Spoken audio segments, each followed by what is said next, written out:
Anytime I can give recommendations on Top 5 Wednesday, I know it is always going to be a good video because it's always really fun to give recommendations.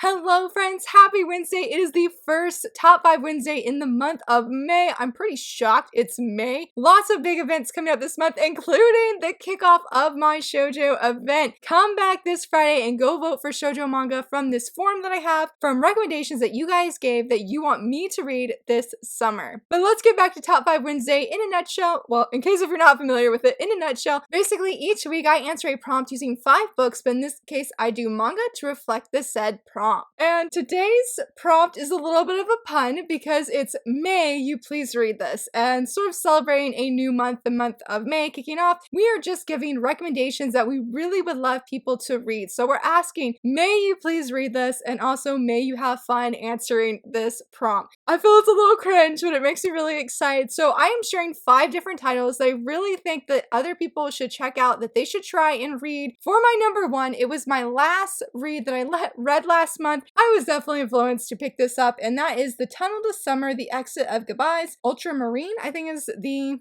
last part of it. I borrowed this from my library. I was influenced by Marg at Marg Reads Manga, and I think it's Alex for Books or Alexandra for Books. I saw the cover of volume 3, I believe it is, and it was so pretty, and I was like, okay, I want to go check this out because the cover is absolutely gorgeous. My library had volume 1, and I read it, and it was wow. It was so engaging. I had goosebumps. Like, this was a manga that I could not read fast enough because, like, the premise is there is this young man here on the back cover. His sister has passed away and she's been gone for quite a few years now. His family has fallen apart and he sort of just goes through life. He doesn't really have a purpose in what he's doing or anything. He's very spineless, as his friend calls him, and he tells his friend that he feels very hollow inside. Well, he hears this rumor, actually at the start of the book, that there is this tunnel. If you go this tunnel, your wish will come true, like whatever you most desire. But the thing is you can get what you desire, but you also age and you get really, really old. So it's sort of like, do you want the thing you wish for the most,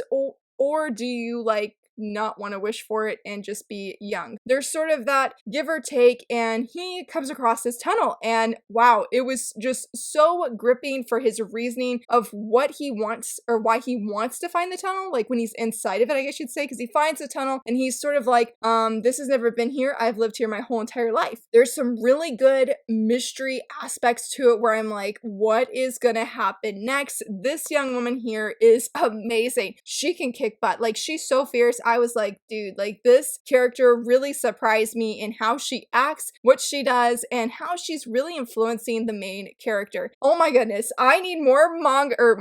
I do need more manga. I need more money in my manga budget because I so want to know what happens next in this story. Again, it was super engaging, swept me off my feet. It's not the fluffy read that I usually do, but I highly recommend this. I'm so glad it was recommended to me. I'm very much hoping that my library will either get the other volumes. I think it goes up to volume 4. Volume 4 comes out next month, I think. No. Yes, I think it does come out next month. Sometime this summer, the final volume releases, and I'm like, it's 4 volumes. It's super short. I'm like, I need answers. For number 2, oh my goodness, I love this manga so much. I'm pretty sure I've recommended it more than once, and that is Gat Papa. Oh, it's so good. It's so good. One of my favorite reads of this year, hands down. I decided to spotlight this because I'm actually going to be writing a review for the Clean Fiction magazine of this manga, like recommending it because it's so sweet, it's so wholesome. I put in my Goodreads review that this manga has me in a chokehold, and it's 100% true. I love it so much. I cannot wait for the second volume. The manga creator has a new series coming out in Japan, and I'm like, please, somebody better license this series. Her artwork is absolutely adorable, and the family, it's so cute. Like, if you need a manga that has wholesome family vibes, this is it. This is your manga. It's so beautiful. It is fully colored, and just the shenanigans. It's very slice of life, very sporadic. It's just, okay, the child's not on the back, but here she is though. But it's just this family and this father who is one way at home. He's very sweet, he's very kind, he's very loving. And then he's like another way at work where he's very cold. He doesn't interact with the ladies at work unless it's specifically for work. He doesn't go out to eat with anybody. He just does his job, and that's all he's there for. So it's really interesting seeing how he acts at work, because he's not mean or anything. he's just cold. He's like, I'm here for work, that's it. I want to go home to my family. When he's at home with his family, he does like things where their daughter does his makeup. Yes, like right here where they're like, let us give you cute pigtails. And they have just moments like that. They get a gift, and the moments between the husband and wife are so incredibly sweet. I love when they go on a date and he's like, put on a jacket. That was so good. It was so good. Oh goodness, I just can't wait for the second volume. I definitely have it pre-ordered. I think volume 3 is up for pre-order, but I don't know if I have it pre-ordered yet, but you know it will be. Like, this is one, as soon as I see it available, I'm like, instant pre-order. It's so good. Cannot recommend this manga enough. Just, it's so good. For number 3, this actually works out because this volume 3 is the volume I'm featuring. That is why Rayleigh ended up at the Duke's mansion. I am so behind in the anime right now. I'm behind on all my anime right now, but I love this volume. It was very interesting because when I read it the first time, there is one character. Oh my gosh, I didn't like him. And it's this person right here. I'm not going to say any spoilers about him, but he really rubbed off on me by the end. And even when I was rereading it, I'm like, he's not as bad as I thought. He was like my least favorite part, but I love this volume so much. Oh, the moments between Noah and Rayleigh Anna. Oh, perfection. Perfection. I need volume 4. I need to see what happens next. If you're looking for a manual that has a slow burn where there's it's sort of like enemies to lovers, there's more to it, but it's so good. I highly recommend this one. And I was like, I have to feature it because the moments are just so swoon-worthy between Noah and Rayleigh Anna. I'm like, y'all are denying the fact that you're definitely in love with the other person. Like, just come on and admit it, because we all know it's true, but you're just in denial of these facts. Though I feel like Rayleigh Anna there was one moment that I'm like, girl, Noah ain't being subtle, you're seeing it, but the end, oh my goodness, if you've read the end, you know,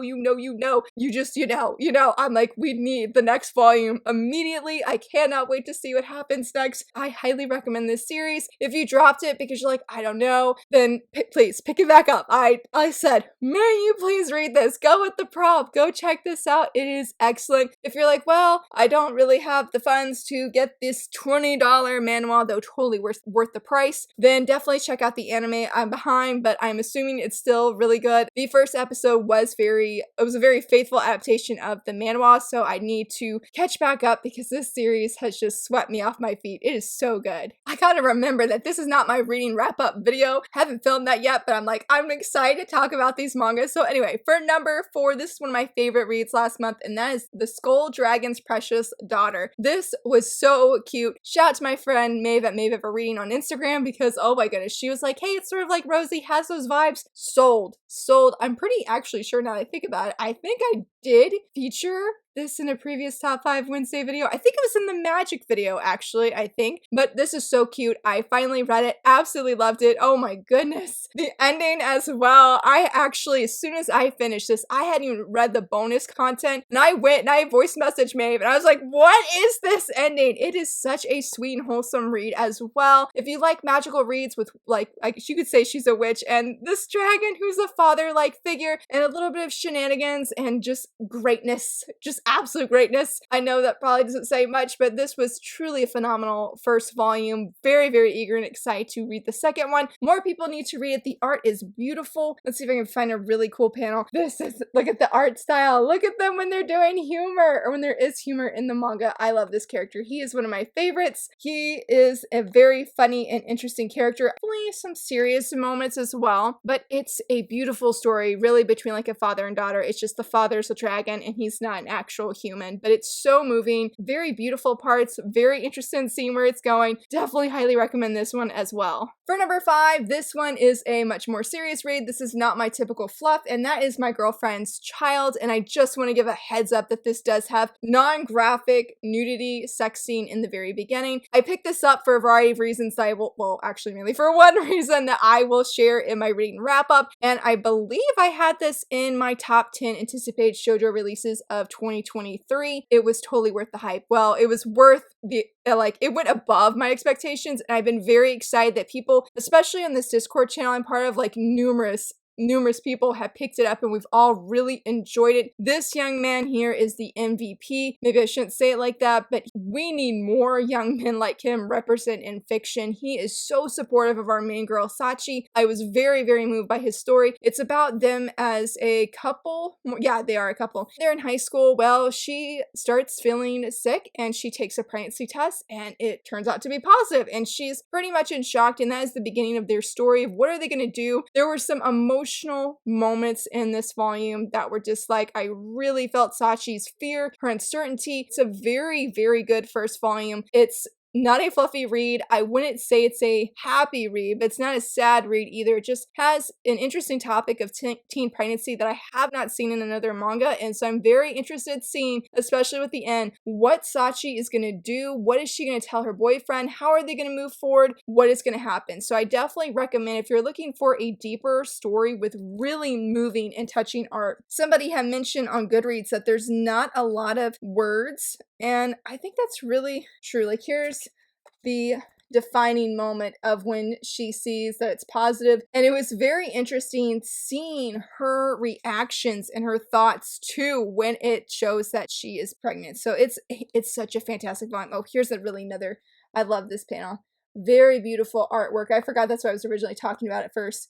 I really love them as a couple and how they're there for one another. I know Sachi is just really struggling, but I think she's going to realize that her boyfriend is going to stand by her through everything, no matter what decision that she makes, and cannot wait for volume 2. For my honorable mention, I decided to do a one-shot because Marg at Marg Reads Manga and Bizarre Individual, they both were doing a one-shot readathon, and I was so late to the hype train. I was so late to the party, and I was looking at my shelf, and I said, man, I really don't have that many one-shots, and I think I actually have, we'll say 3 to 5, and this is one I've read, but I have not talked about in a long time. I sort of skim-read it before, and I was like, I need to do a video review. I was like, why have I have not done a review on this channel of this volume yet, and that is The Muscle Girl Next Door. First off, I just want to say, I never knew this was a josei. I always thought it was a seinen, and then somebody shared about it, and they're like, no, it's a josei, and I'm like, oh, I didn't know. And this volume was so cute though. I remember the kid's name. Daria? Is that how you say his name? I know the lady's name is Ruby. And the thing is,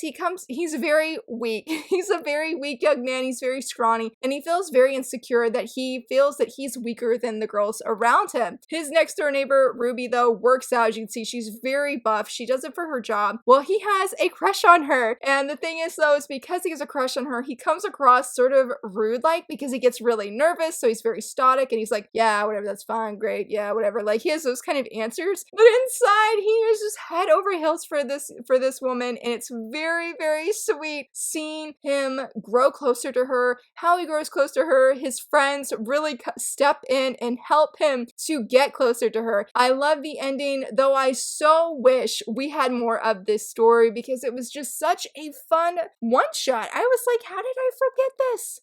It's a very fun, enjoyable one-shot. I would definitely recommend it, and I'm like, why, again, have I not ever done a video review of this? I definitely will have to at some point because, again, it was just so fun. I really liked how we have sort of this gender swap of sorts when it comes to body types, where the woman is super buff and the guy is very scrawny. It was a nice change of pace and definitely made some for some great humorous moments, but working out was part of it, and I did like how the working out and taking care of your health and your body is very important. So I really liked how that was like woven in as naturally part of the story. So if you're looking for a humorous one-shot, definitely check out The Muscle Girl Next Door. And that, my friends, wraps up all of my picks. I hope I have influenced you to maybe go read these, though hopefully you will. I was trying to think of a fun transition to go into May, and I didn't have one. So I just hope that you'll go check them out. What are some manga titles that you would love for me to read and check out this May, or just whenever? I would love to hear from you, and if you enjoyed this video, please give it a thumbs up and subscribe, and thank you so much for watching. Bye!